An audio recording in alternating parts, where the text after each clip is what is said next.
Good morning, જય શ્રી કૃષ્ણ, જય સ્વામિનારાયણ.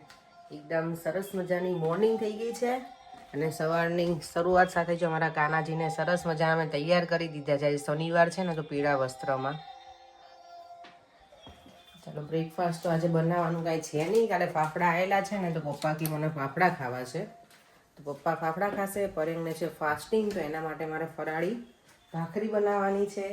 સાંજ માટેની તૈયારી અત્યારથી જ કરું છું, કારણ કે આજે જો મમ્મી તો પેલા કથામાં જવાના છે, પપ્પા ઘરે છે, તો અમે આજે મંદિરે નહીં જઈએ હવે, કારણ કે ઘરે રહીએ તો પપ્પાને મેં કીધું પછી અમે મંદિર જતા રહીએ ને પપ્પાને ઘણી વખત લાંબો ટાઈમ બેસવાનું થાય ને તો એમને ફાવે નહીં, એટલે મેં કીધું કે આજે ઘરે જ રહીએ.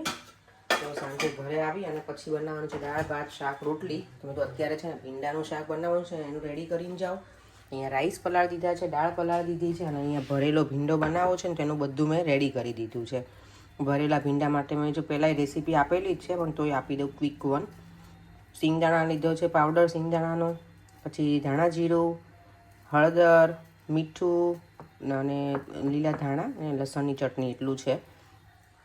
લીંબુ થોડુંક એડ કરીશ ખાલી, બસ બીજું કંઈ નાખવાનું છે નહીં આમાં. બધું મિક્સ અને થોડું તેલ નાખીશ, બધું મિક્સ કરી અને ભરવાનો ટાઈમ હશે તો ભરીશ. આવી જાય પછી હું એમને ઉપર જ ભભરાઈ દઉં તોય ચાલે, સરસ બને ભીંડો.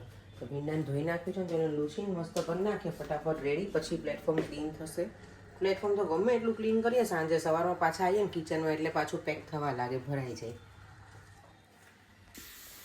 આજે સવારમાં તો ફાફડા, ગાંઠિયા, ફરાળી બધું અલગ અલગ હતું. અને અહીંયા મારું છે ને શાક મેં વઘારી લીધું છે, એટલે સાંજે આવીને પછી ઓછું થોડું, કારણ કે બધું બનાવવું છે ને તો પછી બહુ લેટ ના થઈ જાવ અને પપ્પાને શાંતિથી એના ટાઈમે જમવાનું મળી જાય એમ.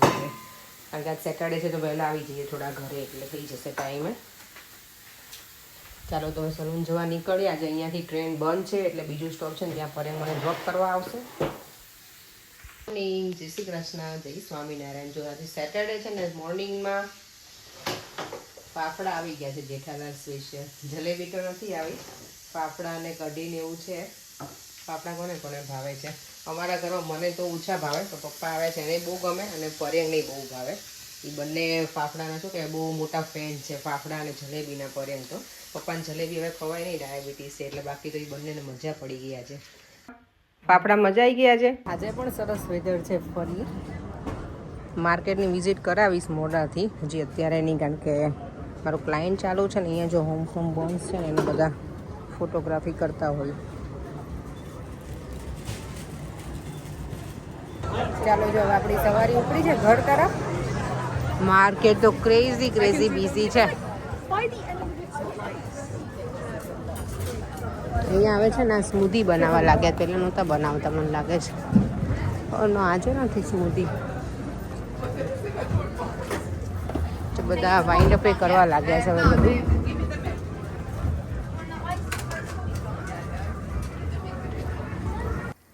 તો જો એકદમ સરસ મજાની દાળ બની ગઈ છે આપણી. મેં છે ને દાળમાં સિંગ દાણા નાખ્યા, મને બહુ જ ગમે સિંગવાળી દાળ. અહીંયા કોબીનો સંભારો બનાવે છે. કોબીનો સંભારો જ્યારે બનાવે ને ત્યારે છે ને આને હું લીડ બંધ ના કરું, અને એકદમ કૂક થઈ જાય તો પછી શાક જેવું લાગે. સંભારો કૂક થયેલો બહુ ના હોવો જોઈએ, એનો ફાસ્ટ ગેસે જ રાખવાનો, એટલે એકદમ મસ્ત બની ગયું છે. એમાં મેં ખાલી રાઈ લીધું હતું, હિંગ અને વઘાર માટે, અને હળદર, લીલા મરચાંની. નોર્મલી છે લીલા મરચાં આખા હોય ને તો એને પહેલાં કટિંગ કરીને યુઝ કરું, પણ આજે લીલા મરચાં મારી પાસે હતા નહીં આખા, તો પેસ્ટ છે ને એ જ નાખી છે એમાં. અને હવે આપણે રોટલી બનાવશું. અહીંયા શાક મેં મૂકી દીધું છે ગરમ કરવા માટે, ભીંડાનું, ભરેલી ભીંડી. પપ્પા ભીંડાનું શાક કેવું બનીશ કયો મને? સરસ કે એકદમ મસ્ત કયો? સારું બને, અમારે જેવું ઘરે બને છે એવું બને તો સારું. લે પપ્પા છે ને અમારા થોડા ખાવામાં એમને જેવું તેવું ના ગમે. મારા પપ્પા આવા છે, બે પપ્પા મારા એવા છે જમવામાં. મારા પપ્પાએ તો પપ્પા ડોળા કાઢે હો સામે, તમે તો ડોળા, મારા સસરા ના કાઢે ડોળા, કંઈ બોલે નહીં, પપ્પા તો જમી લે. પણ મારા પપ્પા તો છે ને ડોળા કાઢે, કે બરાબર ના હોય તો આમ સામે જોવે. થાળીમાં જો પપ્પા શાકમાં ખબર ઘણા પાણીનો રસો હોય તો તમારા પપ્પા સામે જ જોવે ને ડોળા કાઢે. પણ તમને કેવું લાગ્યું બોલો આપણું ભીંડાનું શાક?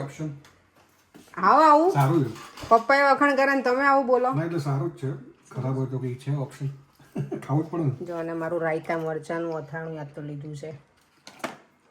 ચાલો બંને બાપ દીકરો એન્જોય કરે છે ને મારો દીકરો હજી આવ્યો જ નથી. રમવામાં એટલો મશગુલ છે ને મારો દીકરો હમણાંથી.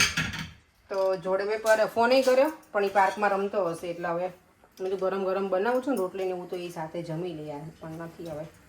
ચાલો આપણે રોટલી બનાવી પછી હું પણ બેસી જઈશ.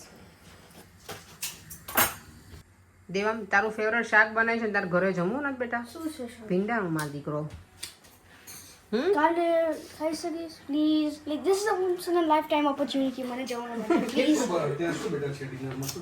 ખબર નહીં દેવામને છે એના ફ્રેન્ડના ઘરે જવું છે એટલે હું આંટીને કરું ફોન. ના એનો પપ્પા આજે તો જો ગરમીમાં છે ને ફૂલ મેન્યુ બન્યું છે અમારે. મારે તો પતી ગયું. તમારે શું જોઈએ છે? ઈ કે દયા કાયમ ચૂરણ આપ કે મને. બહુ ખવાઈ ગયું. તો પેટ આપણું જ હતું પારકું હતું. આહાહા, મજા આવી ગઈ. જો આજે સરસ રોટલી, ભીંડાનું ભરેલું શાક છે, કોબી મરચાંનો સંભારો છે, ગાજર, ઘેન ચડી ગયું. માય ગોડ, પાપડ શેકેલો છે આ ઘરના બનાવેલા છે, દાળ અને દાળમાં મેં છે ને આજે સિંગ નાખેલી છે એટલે મને તો બહુ જ ગમે પીનટવાળી. અને છાશ હોય એટલે આપણે કાંઈ ઘટે નહીં. અને આ માણસ તો જો ઠંડી છાશ પીવાની બહુ મજા આવે. બહુ મજા આવે. ઘેન ચડી ગયું. છોકરા લોકો ખાતા ખાતા સૂઈ જાય. બેસ્ટ. બેસ્ટ નહીં? વર્ક હું મારું લઉં છું બેટા આમ કરીને હવે સાચું જો. ચાલો જો પપ્પા તો સુવા જતા રહ્યા છે હવે મને ફૂલ ઊંઘ આવે છે. આપણે હવે સુવા જતા રહીશું. નથી કોઈ જોતું બેટા તને. દેવમને એવું છે કે જો આપણે ઇન્ડિયામાં કેવું ગરમી લાગે ને ટી શર્ટ નીકાળી નાખી હોય ને એવી રીતે દેવમને પરેમ કહે કે તું ના દેવમ મને ચીટલી ના પડને બેટા એવું ના કર. દેવમ રહેવા દે ને વિડીયો બનાવું છું બેટા પ્લીઝ. તો મારી ઉપર ના કરતો બસ. દેવમને છે ને આપણે ઇન્ડિયામાં હોઈએ ને ખબર બહુ ગરમી પડે ત્યારે ટી શર્ટ બીશર્ટ ના પહેર્યું છોકરા આવે ને એવી રીતે નાયો ને શાવર લીધું તો પછી નથી એને પહેર્યું ભાઈ ટી શર્ટ એટલે અમારે એની શરમ બહુ આવે મારા દીકરાને. હે નથી કોઈ વાત. કરી અમે જોઈ દો. શું જોઈ લીધું બેટા? જો અને દેવમ તો આજે એના ફ્રેન્ડના આ જો પ્લેન જો ગાડી આખી સડનલી જો ટાયર નીકળી જાય. અમારે તો અહીંયા ચાલુ જોઈ એ ટીવી જ છે. સાંભળવા. ઓય હોય. એ ગાડીનો કોઈ વાંક જ નથી. પેલી ગાડી આજે પણ ગરમીનું પ્રમાણ એટલું છે ને હજી જો બહાર અજવાળું છે સરસ મજાનું.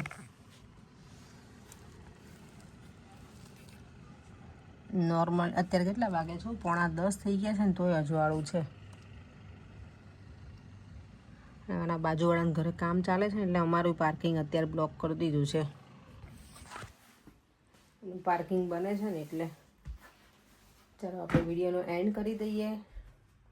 આજે તો અમે આટલા જ હતા. મમ્મી તો છે નહીં. મમ્મી તો કથામાં ગયા હતા. 2 દિવસથી તો જાય છે મમ્મી લોકો બધા કથામાં.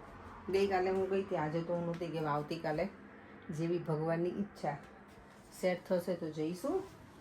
કારણ કે મમ્મીને એને મંગળવાર જવાનું છે તો કાલનો દિવસ છે હવે કે અમે જોડે રહી શકીએ. બાકી તો પછી કેવું છે કે સોમવારે જોબ ઉપર છું અને મંગળવારે મને એવું જ થશે તો પછી રહેવાની મળે.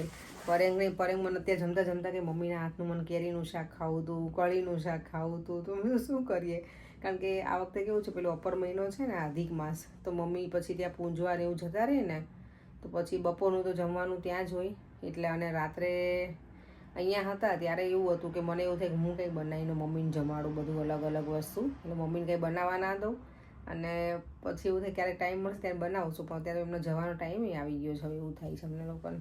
આ વખતે ઓછા ટાઈમ માટે આવ્યા છે ને એટલે થોડુંક બહુ વધારે હેક્ટિક થઈ ગયું. પરેંગની ઈચ્છા પૂરી ના થઈ એવું થયું એવું લાગે મને. એટલે મેં કીધું કે કાલે જોઈએ મમ્મીને કંઈક સેટ થશે ને ટાઈમ તો પછી કહીશ મમ્મીને કે હું બનાવતી હોઉં પણ એવું હોય બધાને એવું હોય કે મમ્મીના હાથનું ખાવાની ખબર જે ટેસ્ટ હોય ને એ હું ગમે એવું બનાવીને આપું ને તો એવું ના બને. એટલે પરેંગને બહુ ઈચ્છા છે કે મમ્મીના હાથનું કેરીનું શાક અને કળીનું શાક આપણે જે ચણા લોટનું જે પડે ને બેસનવાળું એ એના ફેવરેટ છે મમ્મીના હાથના. મમ્મી આ વખતે સેટ ના થાય મમ્મીને દર વખતે બનાવી આપે.